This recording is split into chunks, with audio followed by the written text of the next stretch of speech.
Ξεκινήσαμε μια εκδρομή, μια πανελλήνια συγκέντρωση με μία από τις μεγαλύτερες ομάδες drone στο Facebook στην Ελλάδα, την Drone Video RC Greece.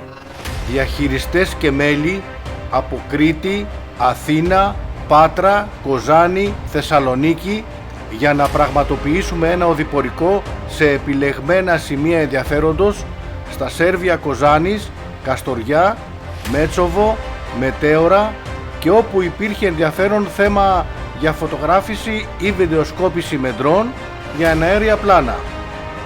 Εδώ, όπως βλέπουμε, είμαστε στα Μετέωρα, όπου έχω πάρει πλάνα από την ανατολή του ήλιου και το ηλιοβασίλεμα από το χωριό Καστράκι.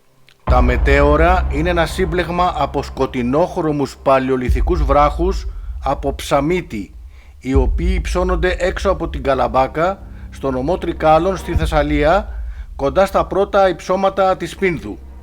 Τα μοναστήρια των Μετεώρων, που είναι χτισμένα στις κορυφές κάποιων από τους βράχους, είναι σήμερα το δεύτερο σημαντικότερο μοναστικό συγκρότημα στην Ελλάδα, ύστερα από το Άγιο Όρος.